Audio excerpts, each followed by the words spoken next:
We finna watch this video called 6 Most Disturbing Internet Trends. I'm already knowing this is finna be some goofy shit with a bunch of little ass kids. Probably grown motherfuckers too. Grown motherfuckers be tweaking too. On June 3rd, 2022, an 18-year-old teen tragically passed away after falling in front of a truck in Tangerang, Indonesia. However, what made this particular incident stand out among the dozens of traffic-related deaths on Indonesian roads every day was that this was not an accident. Instead, this was the result of one of the most disturbing internet trends that was sweeping the country during this time. It had actually started— It couldn't be a game of chicken. Cause chicken, you not trying to. Or was he trying to lay under the— I feel like this nigga was trying to lay under the truck or some shit. Exploded in popularity in mid-2022. The trend was called the Malaikat Maut Challenge, or the Angel of Death Challenge in English. I ain't never heard of no shit like that. It involved TikTokers, mainly teenagers, playing a game with oncoming traffic, particularly loaded trucks. Their goal was to run out onto a busy street in front of a truck, hope it stops before hitting them without flinching, and post the video of the stunt online. Oh, so these niggas was retarded. These niggas was retarded. Nigga, you was not first. Them niggas having a whole conversation you talking about first. These niggas was retarded. So a loaded fucking truck. A loaded fucking truck is fucking insane. That's some of the goofiest shit ever, dog. I let motherfuckers play chicken and all this other shit. I would have felt better if these niggas said that they was trying to lay down and lay under the fucking bus or the trucks. But completing this dangerous challenge successfully was a lot harder than many of its unfortunate participants realized. Most of them jumped onto the road as the truck got extremely close, giving the driver virtually no time to notice them and apply the brakes. But even when drivers had enough time to see the kids performing these stunts, they still couldn't slow down in time to prevent tragedy. It's a fucking truck. These bitches weigh like thousands of tons. What are we talking about here?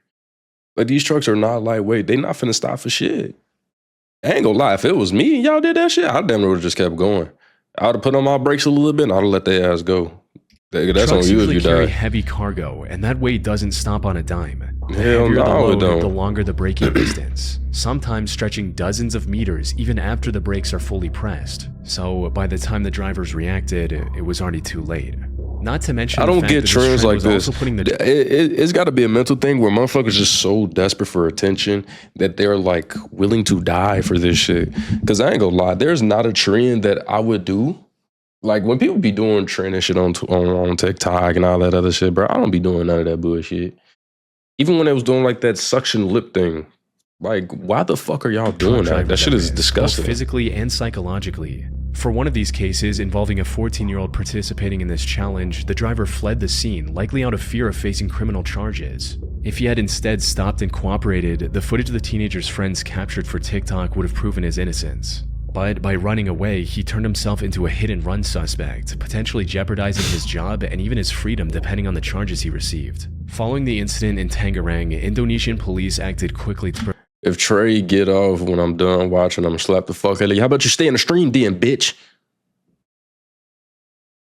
Fuck ass. Who the fuck watches fucking hockey? 14 more kids from attempting the same dangerous stunt that very day and continue to monitor the city over the upcoming months. However, this is a dumbass trend. This ain't even a fucking trend. This is just suicide. Cost several lives and left many others with life-altering injuries over the next year. Thankfully, TikTok eventually stepped in and removed all content related to the Angel of Death challenge. And since social media validation was the main reason participants took part in this niggas better than me. The platform's ban caused it niggas better than me. I ain't never doing well. They not better than me. Them niggas is dead, so they not better than me in any way. Shape, was like, nah. Happy slapping.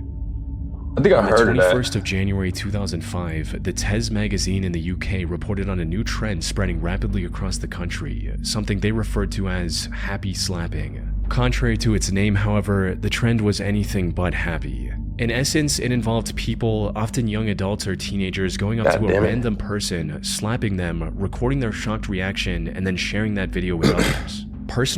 This, I know for a fact, this accounted for niggas dying. Going up to the wrong motherfucker. You do this to the wrong motherfucker on the wrong day.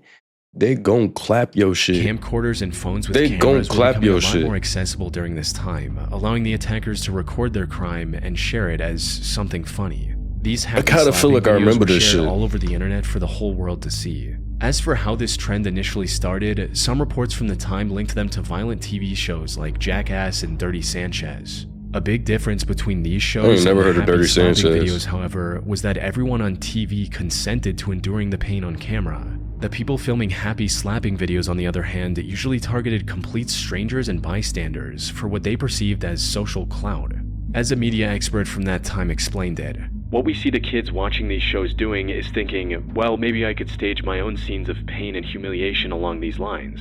Then with happy slapping, people are drawn in as random victims rather than the kind of voluntary performances we get in the shows that are being copied. I think happy slapping has become a shortcut in the eyes of the slappers to fame and notoriety among the people who see the images circulated on the web or sent. Yeah, that'd be my issue with a lot of these trends too. Is like these niggas. This is how motherfuckers think they're gonna get to being rich quick. Luckily, but unfortunately for a lot of motherfuckers, this is exactly how it happens. It start off as a little dumbass trend like this, and these niggas get 1 or 2 videos to go crazy, and then they just feed off that video into fucking stardom. And that's how that shit always fucking happens, unfortunately. Because that shit is lame as hell. That shit is so fucking lame. To them via their mobile phones. And while that was already I hate bad that they enough be on making its niggas own, famous things like quickly that. took an even darker turn. As time went on, the recordings became increasingly violent, likely in an effort to outdo one another and stand out in the These sea of motherfuckers gonna get hundreds of similar killed. videos. Things went from humiliating but physically harmless slaps to coordinated attacks resulting in Motherfuckers permanent definitely gonna injuries. get killed, One of the 'cause you got worst niggas out cases here of who this are happened dead on ass August crazy. 31st, 2009 in South London. A 67-year-old retired care worker named Ekram Haq left the mosque on Church Lane in Tooting, England after the evening prayer, where he was then approached by 2 boys, 15-year-old Hamza Lazai and 16-year-old It's the blacks. Of course, it's the blacks. It's always got to be the blacks, right? Leon Elcock, wanting to make a happy It's always got to slapping be the video. blacks. Things quickly spiraled out of control as neither of them held back, resulting in Ekram passing away a week later from a severe head injury he received during the Damn. incident. The 2 were eventually Damn. Gang, I ain't gonna lie, yeah, lock them niggas up, bro. You slap a nigga so hard that nigga dies from a fucking trend of you slapping him. Y'all niggas is sick. That's some sick shit. Man, yes, lock them niggas up. identified and Fucking- arrested after police fucking reviewed thugs. CCTV footage from a nearby camera. Both That's pled just guilty to lame. manslaughter. That's just Leon lame as receiving hell. a 4.5-year sentence and Hamza sentenced to 3.5 years in prison. That's it? The happy slapping trend as a whole eventually faded away. That's after it? The UK and the surrounding countries started treating it as a significant threat to public That's safety. assault. That's with not even a France fucking criminalizing trend. it That's just and giving it assault. a punishment of up to 5 years in prison. For killing somebody, it definitely should have been more than 5. Skullbreaker Challenge. What? On February 14th, 2020, 12-year-old Parker Smith was invited by his friends to film what seemed like a harmless jumping contest with them. He agreed, and on camera jumped the highest he could, but instead of landing safely on his Oh, I know exactly what this is. I ain't gonna lie, if this shit would have happened to me, I definitely would have had to fall some niggas, bruh. This that shit where you jump. This that shit where you jump as high as you can and they fucking sweep your feet from under you. I'm pretty he positive. fell backward and fractured his right arm. That's He was rushed to fucking- the hospital immediately and fortunately made a full recovery over the following weeks. However, what seemed like a simple accident turned out to be part of a disturbing internet trend his 2 friends were attempting to recreate. The so-called Skullbreaker Challenge required You said 3 what? people You said what? Where the fuck my drawers? Oh, in the bathroom?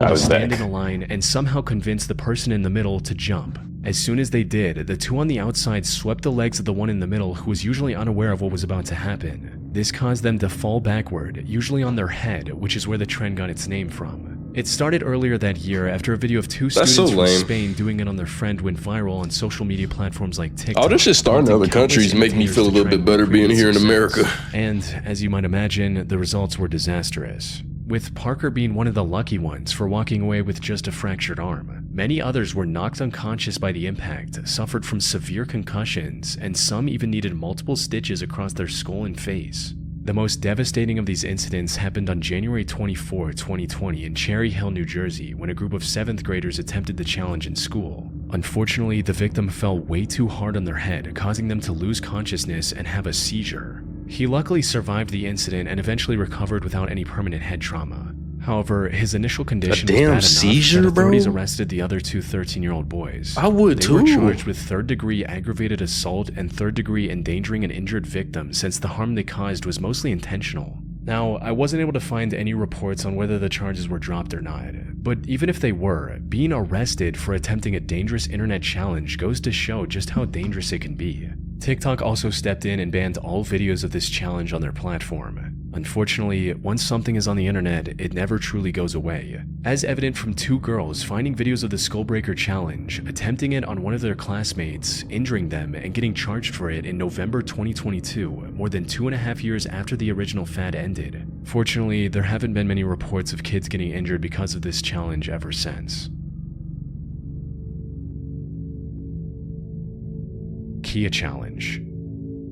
Near the end of 2020 and throughout 2021, this fucking still in the Kias, huh? Milwaukee, Wisconsin noticed a significant increase in contact. Kia boys. What made this even stranger was the fact that the majority of these stolen vehicles were either from Kia or Hyundai, with theft of these particular cars doubling or even tripling in some areas compared to previous years. However, before investigators could determine the cause of this surge, the situation spiraled beyond their control in ways they could have never expected. Put simply, stealing Kia and Hyundai cars became an internet trend called the Kia Challenge. It began on July 12, 2022. This was not a trend. These are just thugs.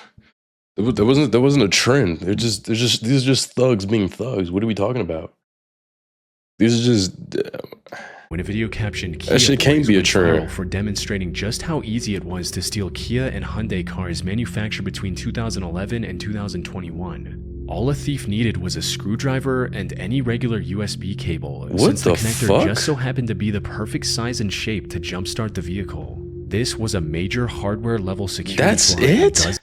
I ain't gonna lie. I see why they was stealing them bitches so easy. How the fuck did they make that shit that damn easy? That's on Kia. On God, they'd have to give me a new car. Way to fix the problem either. Now, the original Kia Boys video was eventually taken down by TikTok, but the information was already out there and it already sparked the Kia Challenge. Teenagers across the US started breaking into Kias and Hyundais and posting their stunts on social media to participate in the challenge. While the stolen cars caused a massive financial burden for hundreds of innocent residents, the real danger of the Kia Challenge came from what many of the thieves did once they had taken control of the vehicles. Since many of them had no intention of actually profiting off the stolen cars and were only doing it for the internet, they began taking the cars for reckless joyrides around town, putting their lives and the lives of everyone else on the road in extreme danger. I go cap. I fear any niggas who can literally just be like, I'm finna do some shit that's gonna send me to jail for years, and they just be like, fuck it, let's do this shit. Any nigga who is built like that, I'm terrified of them. They don't have nothing to lose in life. I'm not even where I want to be in life, but I feel like I got a lot to lose. Any niggas that live like that, y'all fucking got it. Y'all got it. I don't want nobody that's that fearless around me. I don't want nobody that just really don't give a fuck about their life like that around me. I don't want that shit. That shit is fucking insane if you ask me. I can't be around motherfuckers who just are willing to throw their life away for a 30-minute fucking high. But these joyrides led to a police chase, which eventually ended with the out-of-control car slamming into the concrete barrier and the teenagers who stole the car trying to flee on foot. What a fucking... Y'all ain't got no mask on. The driver dumb as hell. The driver, 9 times out of 10, this nigga not gonna be able to get out the car by the time the police get there. Y'all niggas, these niggas just The most dumb. And disturbing we all of go these run. incidents occurred in Buffalo, New York in October 2022, where a stolen Kia ride ended in a fatal crash, taking the lives of 4 teenagers. In total, the Kia challenge resulted in the loss of 8 lives before the disturbing trend was shut down by TikTok and other social platforms. Kia and Hyundai also had to settle a class action lawsuit for $200 million over the dangerously lax security in their cars. Yeah, that's fucking insane. To be able to just have a screwdriver and a fucking USB and just pop that shit off and get somebody a car like that, nigga, what? That's fucking crazy. I definitely would have sued Kia too. It's crazy because I just got me a Kia. Car surfing, or riding on the outside of a car as if it were a surfboard, has existed as a trend long before modern social media was even a thing. It started gaining popularity in the early 1990s, compelling teenagers and young adults to speed down the highway while precariously I've definitely heard of this shit. Today, most modern cars don't have much to hang on to on the outside to improve aerodynamics, which makes this already high-risk activity even more deadly.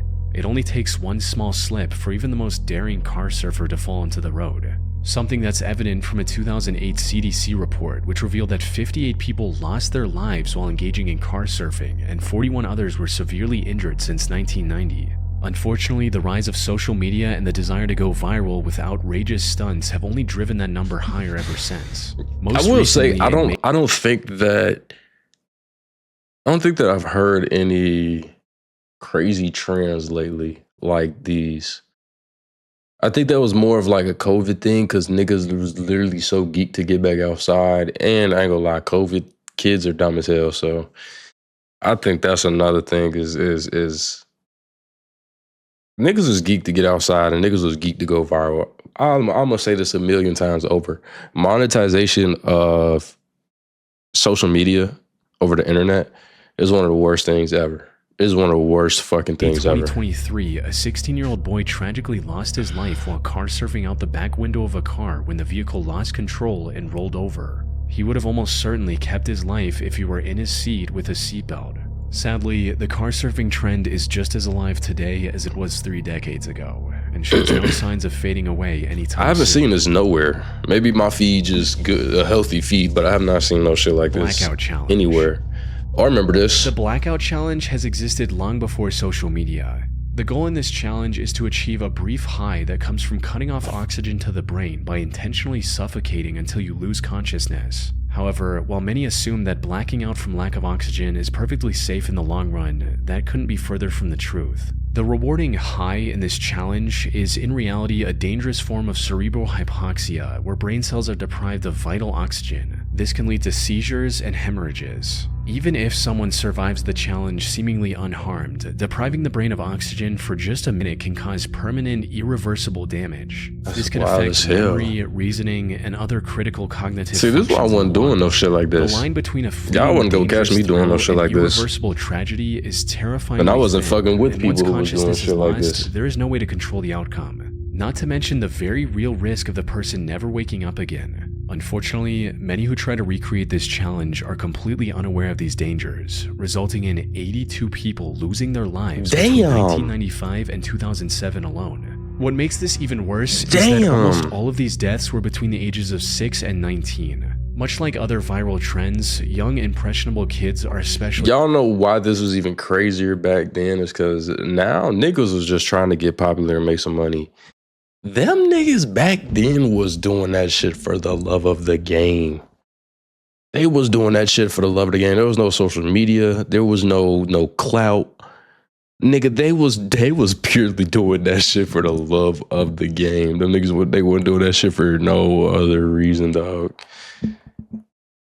Damn, imagine dying back then just because you wanted to do a fucking weak-ass challenge, bro. A weak-ass challenge, bro. Drawn in, motivated by peer pressure or the need for validation, online or in real life. Which is why the resurgence of the Blackout Challenge through social media platforms like TikTok brought it to an even younger audience and left a devastating trail of victims. One of the most well-known cases is that of Nyla Anderson, a 10-year-old girl from Pennsylvania. Her family found her unconscious on the bedroom floor on the night of December 7th. She did it by herself? They rushed her to the nearby hospital. Unfortunately, it was already too late. After barely clinging to life for 5 days, she tragically passed away without ever waking up. No one knew why she would do something like this until How does she do did a it? forensic analysis of her phone, which revealed she had been viewing videos of the challenge on TikTok. Another tragic instance happened in April. So I thought this challenge was okay. I may be thinking of this wrong. I thought this challenge was motherfuckers. Because from what I seen, it was just like you have a friend pressed up against the wall, pressing your chest. That's what the fuck I remember. I don't remember it being shit else. Are these niggas dead ass just suffocating themselves? Because that's crazy if that's what it is. Just literally just suffocating yourself. Kingdom named Archie Banners. Shit, I got a mean booger in my nose. Brain damage after attempting the challenge and passed away months later. And these weren't isolated incidents either. Numerous other children, some as young as 8, suffered a similar fate or other life-altering injuries after attempting this challenge. Sadly, despite social media sites' best efforts to suppress the challenge, it continues to spread to this day. Yeah, I ain't gonna lie to you. Them niggas tweaking, bro. I ain't gonna lie. Ain't no trend ever been worth my fucking life. Especially, I'll be looking at these dumbass niggas like, even the little shit that they be doing, like the suction lip thing, it's just like, you're gonna go viral, but your chances of going viral are so low. Then on top of that, your chances of making money from going viral are lower. Like that longevity is not there. It's not guaranteed. So these niggas putting their life at risk for this shit. Hey, salute to them because you're a worse person than me because I am not doing that shit ever.